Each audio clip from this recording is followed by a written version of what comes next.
Good evening. I'm Linda Malone, Development Coordinator at Duxbury Beach Reservation. Welcome to the second in our series, Get to Know DBR.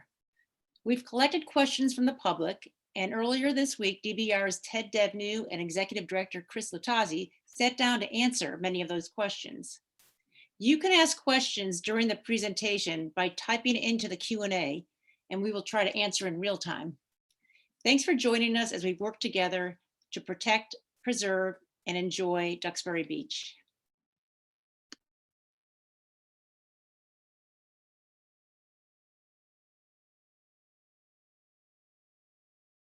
Hello to all and welcome to the second in our series, Get to Know Duxbury Beach Reservation. My name is Ted Devnew and I'll be your host for this session. I've been a trustee of the reservation for 10 years and I'm pleased to say that I've just been invited to join the board. And I can tell you that the organization's never been stronger. We have solid leadership, a great staff team, a number of projects which are in varying stages of conception, permitting, planning, and fundraising. And as someone who grew up in Duxbury and has also raised our family here, I recognize how Duxbury Beach defines our bay and much of the way we live our life. The reservation's mission is to preserve and protect this natural treasure for future generations.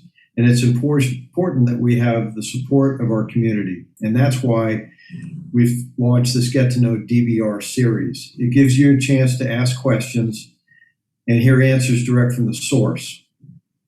As soon as we're able, we'll move this series to an in-person event. In our first series, which you can view on our website, we covered a whole host of topics, including coastal ecology, DBR finances, the responsibilities of the town versus DBR, balancing bird protection and recreation, and the actual lease between the town and DBR. Once again, I'm joined by Cris Luttazi, our Executive Director of the reservation. And in her role, Cris is ultimately responsible for maintaining the barrier beach, protecting the ecology, and ensuring the beach can be enjoyed by all. It's a very complicated and challenging job. And Cris, welcome back. Thanks, Ted. And thanks again for your service. Also, I'd like to offer my congratulations. I haven't spoken to you since your post was announced for director of the reservation. I look forward to working with you. It's been a very busy 3 months since we last spoke. Well, then let's get right to it. I sorted the questions you received by topic, and I'll ask you a few questions about under each topic. So first off, we get a lot of questions about snowy owls. Why are they here? Why are they in Duxbury? Why are they on the beach? The short answer is one that folks might not be aware of. That Duxbury Beach has a very healthy population of ducks and rodents. So snowy owls are nomadic. They nest in the Arctic tundra, and that would be in the late spring. But during the winter, it's not unusual to see them at lower latitudes.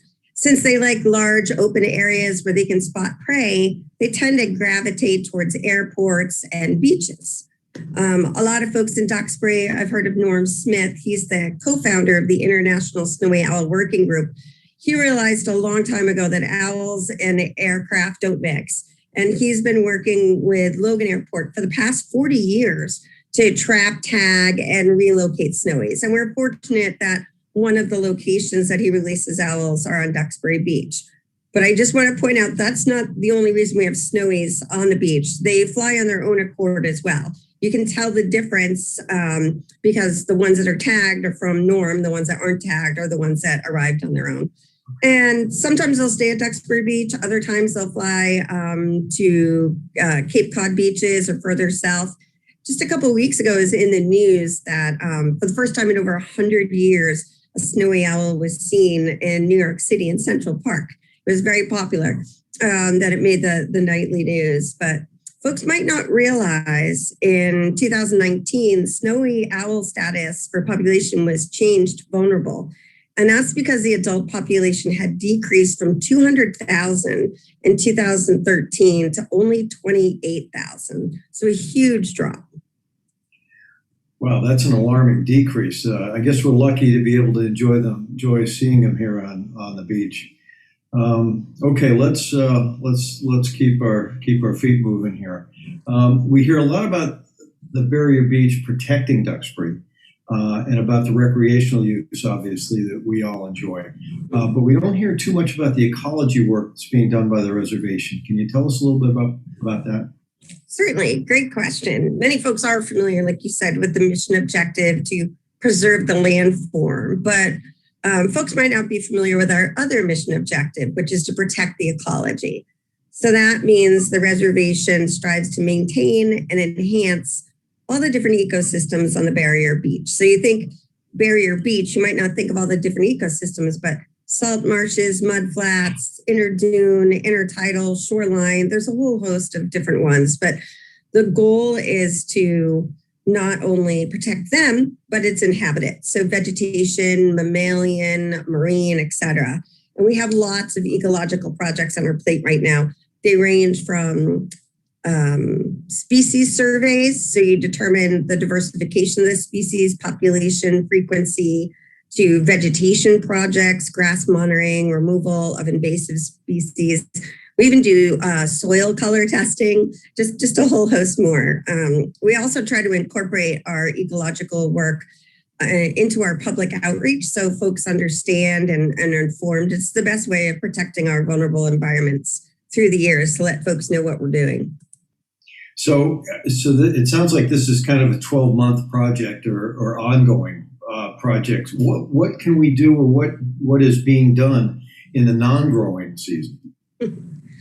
My joke with staff is that our off season consists of the day after Thanksgiving, that Friday, because we're always working to ensure the barrier beach, holds up to nor'easters and is available for folks to enjoy. But the vegetative work it covers so much, from analyzing where the vegetation is, monitoring how well it's doing. So for example, right now there's an area on the beach that we're concerned might be hosting a population of aphids, think flying insects, that could damage the grass when it comes to the spring.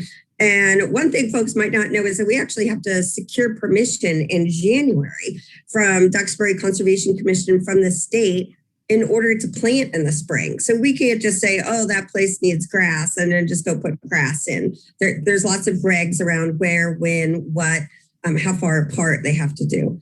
They have to plant. Do we have a second for a really quick story? Because it's a vegetation story, but I don't think a lot of people know about it. I know. That'd be great. Is that cool? Okay. During Hurricane Sandy, as you know, a lot of the Atlantic coast got kind of wiped out by the hurricane, anywhere from New York and New Jersey down to the Carolinas. And all the beaches on the east coast of the Atlantic was looking for vegetation. So they were going to their growers, and the growers ran out of grass, basically, which is a huge problem because grass holds the sand in place. It maintains your dune. So the reservation realized that it was essential to have like a permanent grower that we were in contact with. So the reservation created a partnership between the town of Kingston and the Silver Lake High School. They created an arrangement where the reservation would use a small plot of land and the grass would be maintained by the kids at school. So it's like a three-way win, that there's an income source, education source, and Duxbury would always have a source of grass they wouldn't have to worry about. So I just think that's just one of the dozen examples of things that reservation does that's totally out of the box thinking, which makes it exciting to work there. And we just spoke about snowies, and I know it's a winter highlight for folks, and some folks like to get up close and take that perfect photo, but that foot traffic over the vegetation kills grass. A common phrase for beach managers is grass grows by the inch, but dies by the foot. That would be the human foot. So that's why it's important to stay off the dunes and remember the grassroots are the unsung, unseen heroes that hold the dune in place.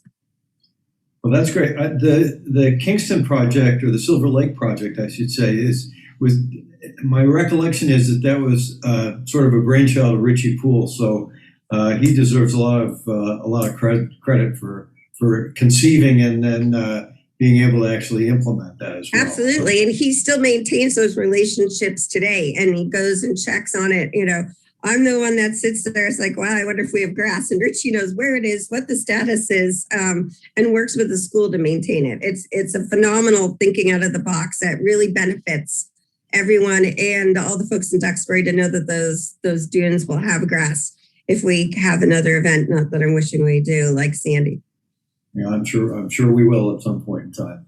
Okay, so if we stay with the ecology theme for a second, how about shark habitat? We've seen. Seems to me there's more sightings the last couple of years, and certainly increased awareness around sharks and safety. What are some of the things that we need to know about sharks as we visit the beach and may see them or hear about it, or what do we got there?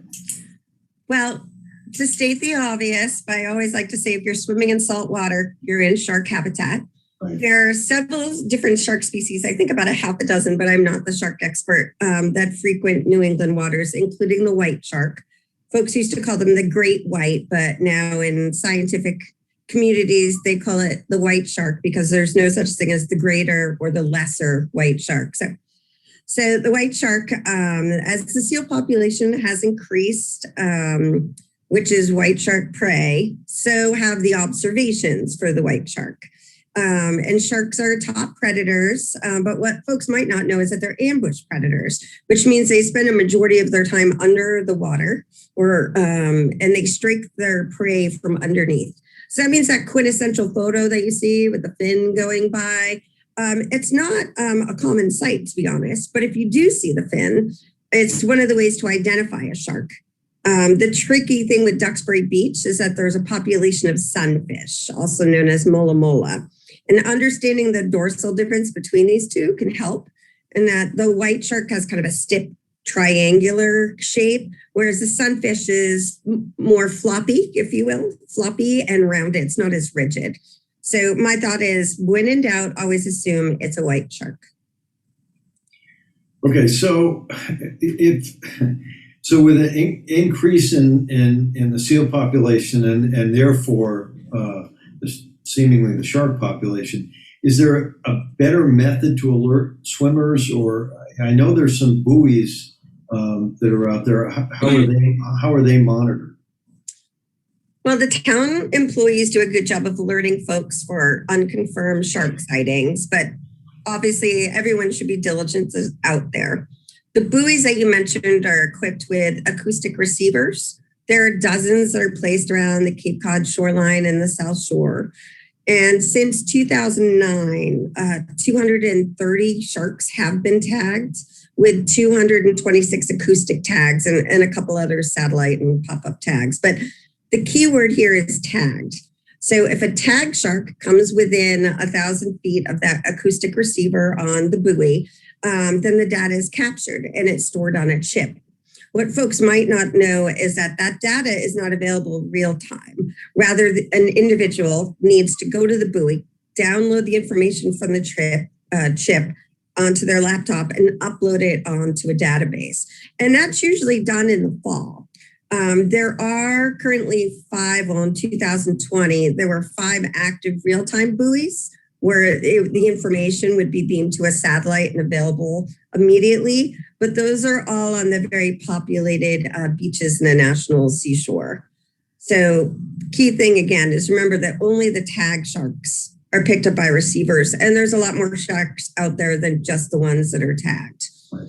The best advice is that folks should keep an eye on where they're swimming. It's best advice is to always stay in shallow water, less than 12 feet deep.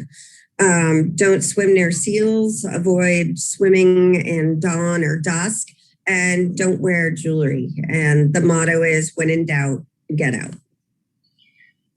Okay, so if as you say, the buoys themselves are not keeping any real-time data, so what do we do if we actually see a shark or understand there's a shark in the area and there's no lifeguard nearby? Right, and the data is real-time. It's just that we don't have access to it, right? Real-time. So it could be a 3-month delay. And I also should point out that if you look at the hits of the tag sharks, it ramps up in June and July, but August, September, October, really the peak of the numbers for tags hitting the acoustics. So what should you do if you see shark? You should get out of the water, first of all. I know that sounds probably common sense, but don't hang up on it. Get out of the water, dial 911, alert an employee or folks if they're with you, obviously, in the water.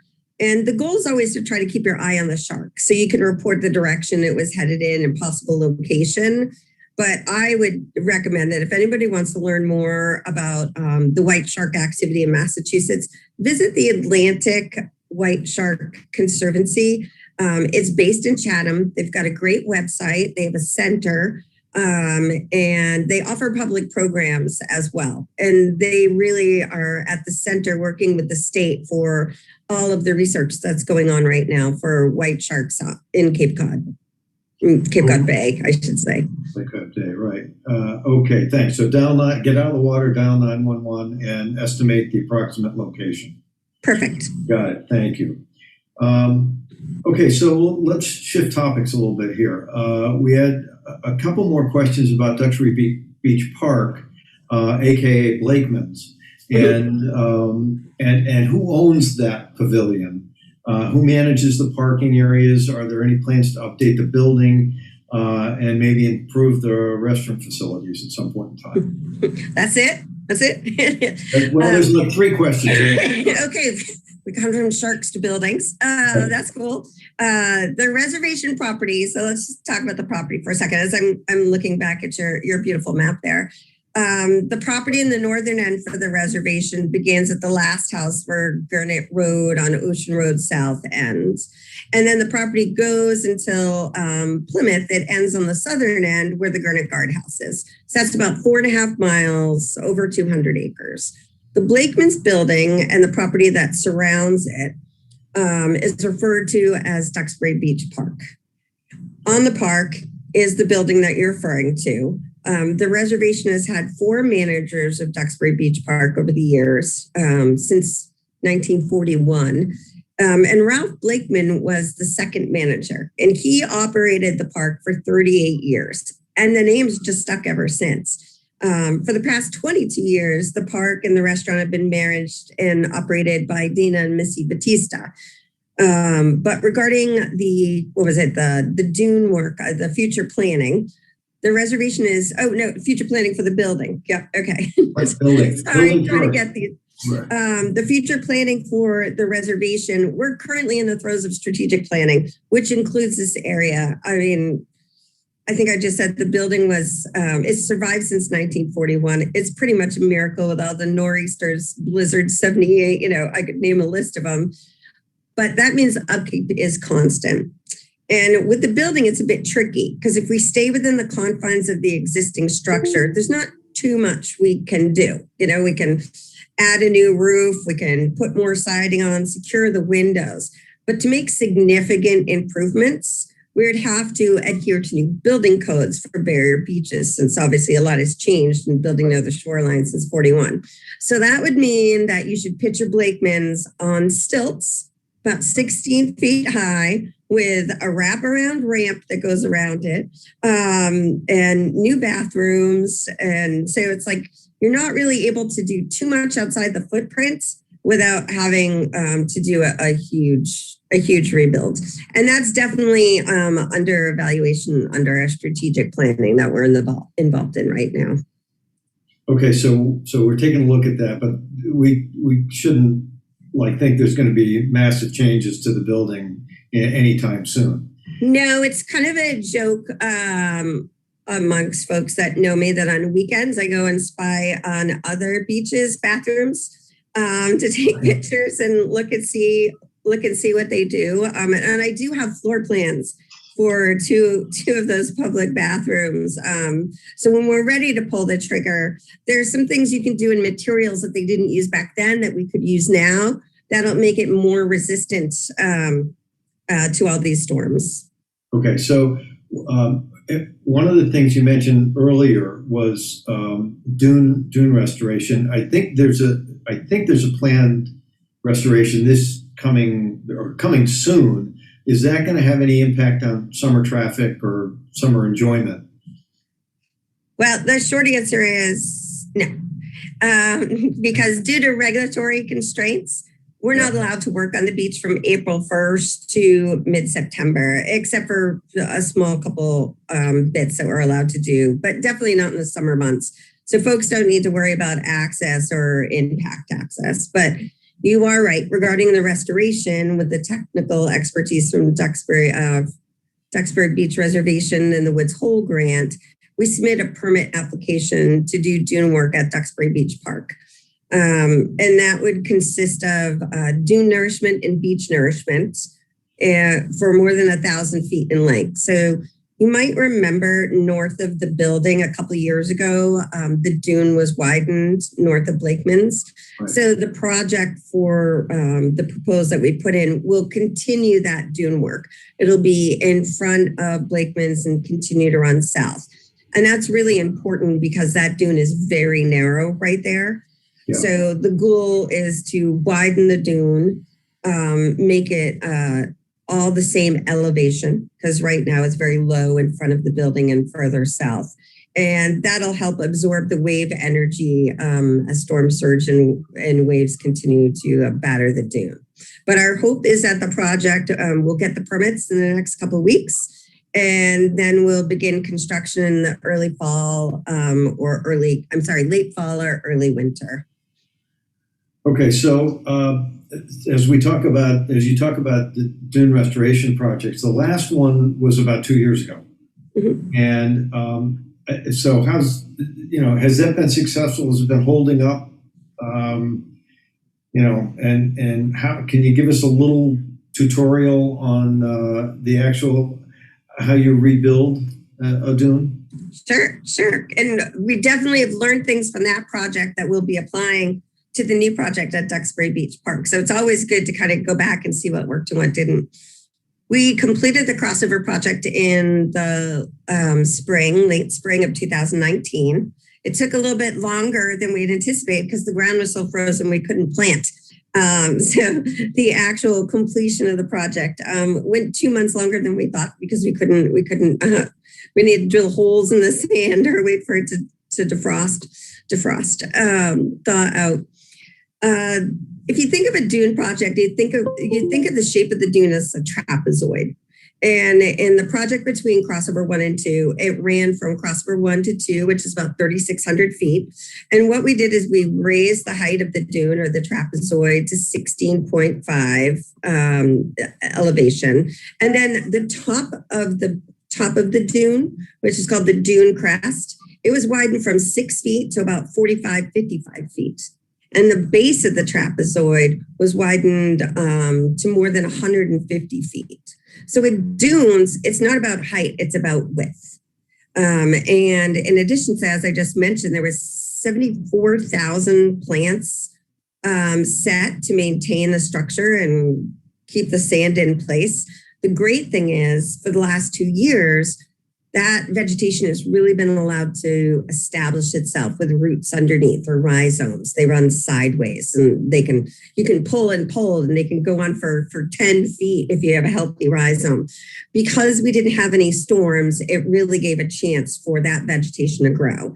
And none of it's really been dramatically disturbed. So we're really happy with how that dune has held up. In fact, we had a storm a couple of weeks ago and that dune did amazing. There was an overwash. You could see that the water had come over, but you could see that the glass laid down, but it wasn't ripped out. And that was really key. One thing I should say with grass is that's why it's so important when you see the notices from the town not to drive on the dune slope, because it's so destructive. It's destroying all that grass that grows on its own. It's really important for folks to stay east of any of the fencing when they're on the Oceanside Beach. Okay, so successful dune restoration, the engineering of it seems to be the kind of the same. We'll use the same kind of footprint going forward and stay east of the fencing. It is. One thing I should point out is that with that trapezoid, it goes like this for the entire dune. It's not, so that's why I said it's approximately this. It varies. Right. it is all based on ocean currents, where the wave energy is coming from offshore. So one part, the trapezoid might look like this, and another part, it looks like this. So it's constant, it's not one big shape. I want to mislead folks like that. I would make it a lot easier, but it wouldn't be the best design. Right. All right. So it's pretty dynamic then as it flows down the beach. Okay, so we'll talk a little bit about weather for a second and storms. Obviously, or it seems like nor'easters are the most damaging to the beach. But what do you look for? Do we know the characteristics of a storm as it develops, and what's going to be the most harmful for the beach? Absolutely. There's a lot of indicators that we look at before the storm hits, as everybody else. They show models on TV and they say the European model looks like this and the US models look like this. And you're like, okay, well, do we pick the middle kind of thing? So managing a beach, the first thing you think about is timing. And timing is there's three different timings. So it's what time of the year, right? Hurricane season starts on June 1st, just in a couple months, actually. And in the summer, there's a summer profile for the beach. That means the beach is a lot bigger. If it happens in the winter, that means the beach is a lot smaller. So that means it takes less water to get over to the dune because it's already really close to it. So it's by year, and then it's by month. Are we at a full moon? Are we at a new moon? Because that means we're working with astronomical tides. Tides are a little bit higher because the gravitational pull of the moon. And that means it's just started, the water is already too high because it's astronomical, and then the wave would make it higher. And then the third is timing for length of the storm. If it's more than 12 hours long, then we know it's going to hit 2 high tide cycles. It's really how many high tide cycles are we going to have with this storm? That's kind of the big one. Then the second thing is wind. Wind seems pretty simple for direction. If it's northeast, then we're thinking, okay, Oceanside's going to get hit. There's going to be overwash. If it's southwest, which we have had quite a few of, then I'm thinking salt marshes are going to get battered south of High Pines. Bayside's going to flood over on the backside. The dune is going to flood. And then the last thing is wind speed. Wind speed's very key. So my thought is you can always hold your breath during a gust, but a sustained wind will just continue to batter you over and over again. So if you watch just the regular news, it'll say, wind at 30, gust to 65. So I'd much rather see that than winds at 50 and a gust at 70, because you could just have one offshoot of a gust, but it's that sustained wind that you really don't want to have incur. Okay. So just a few weeks ago, in the first week of February, there was a pretty significant storm. How did the beach do that through that series of events? Well, every crossover and pedestrian pathway experienced overwash. So that's when the waves go up to the dune and then down the backside, if you will, into the road or parking lot. But the big piece that happened is that the wave action pulled out a lot of our posts. So there are wooden posts that are placed on right outside the toe of the dune, where the dune starts to flatten off on the ocean side. Right. The posts are 8 feet long, 12 inches in diameter, and they're posted 4 feet below the sand. So they're 4 feet in. And we lost, from the power of the storm, hundreds of those posts.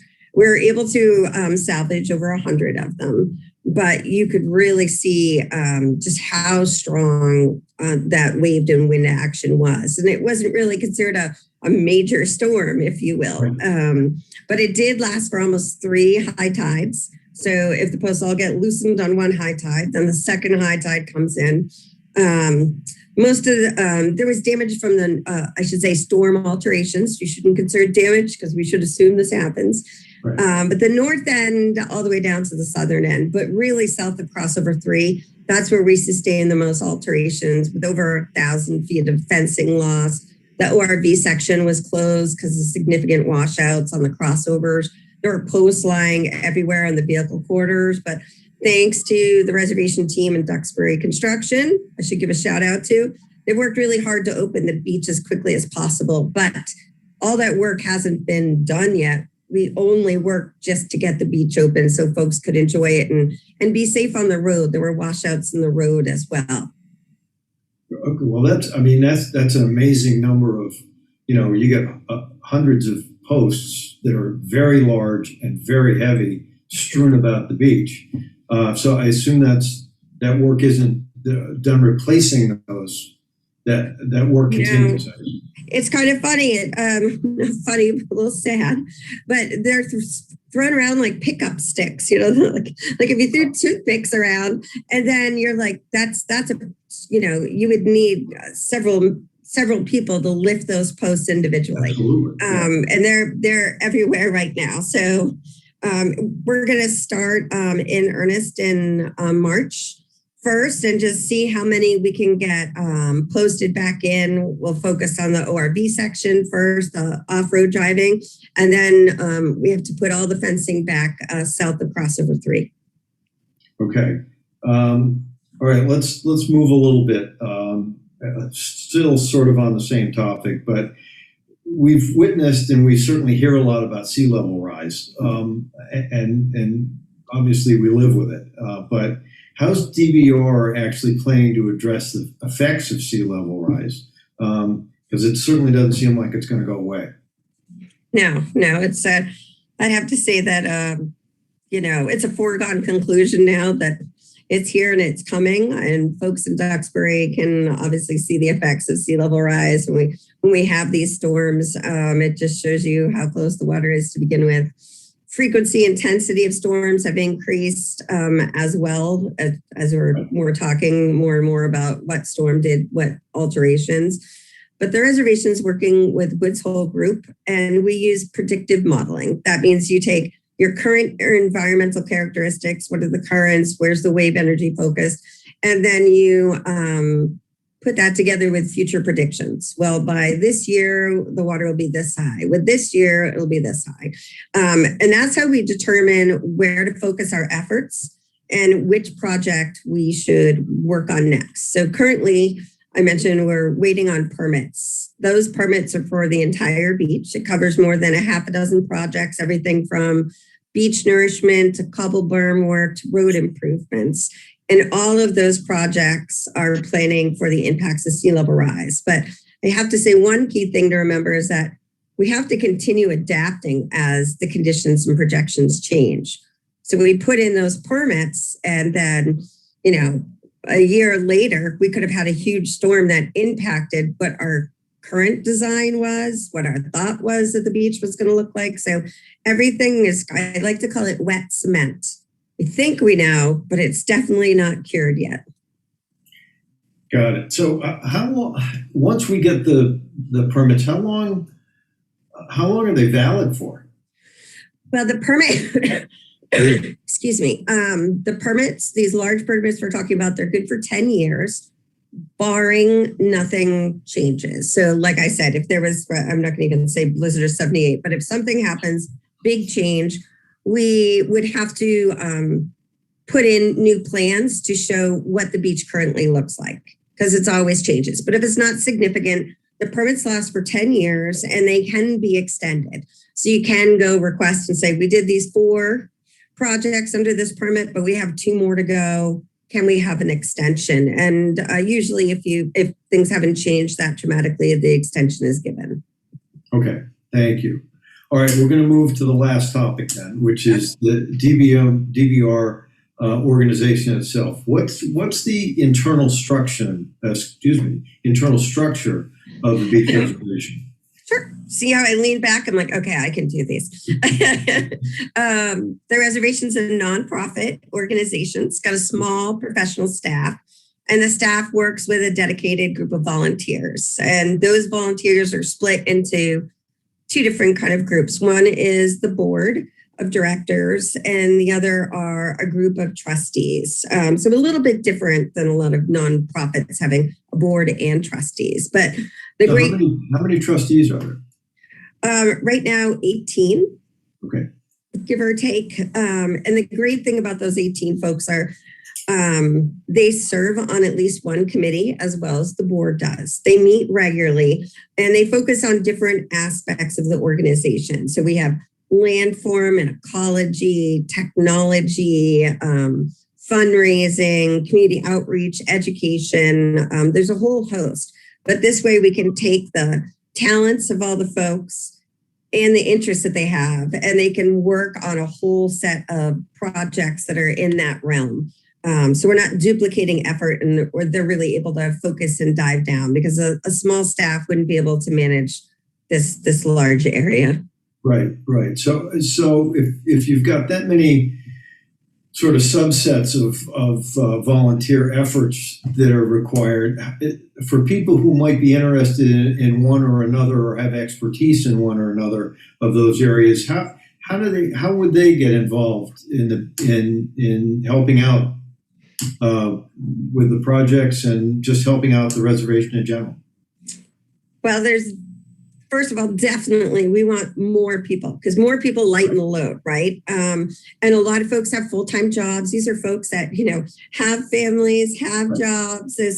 Someone might be retired and have more time or less time. I say I'm never going to retire in Duxbury, because the retired folks are way busier than the folks are with working. But all the folks have one thing in common, and they have a passion for Duxbury Beach.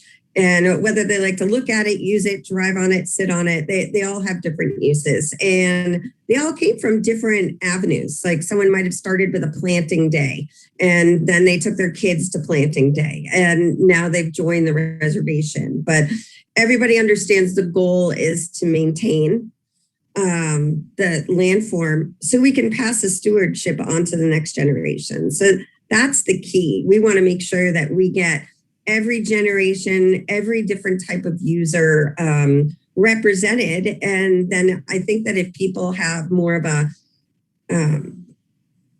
direct contact, they have more passion with it. If you've planted 20 of those plumes of grass, you don't want someone stepping on that plume of grass kind of thing. But we do welcome and encourage folks, whether it's a one-time project, a community assignment, or a future trustee placement. We're always excited to expand the team. So the people who volunteer sort of get some kind of ownership of or at least an emotional investment in the results of those projects. That's great. So here's a setup question then. Okay. Are there any one-day volunteer opportunities this spring? Why, yes, there are, Ted. All right. Yes, this was a plan. And thank you for asking it. I appreciate it. So I did put this question in. There's several perfectly socially distant activities, a phrase I didn't use last year, and a chance to get outdoors and give back to your community. One is on Saturday, March 20th. You can hit the beach with family, friends. We had a gentleman bring his 15 coworkers and help clean up the beach. So it's an annual activity we do in March. Folks would like us to do it in warmer weather, but we have to do it by April 1st to allow everybody to be able to walk everywhere. So that's one project, and spend an hour or two cleaning. It's not like a huge commitment for time. Right. The other one is Saturday, April 3rd.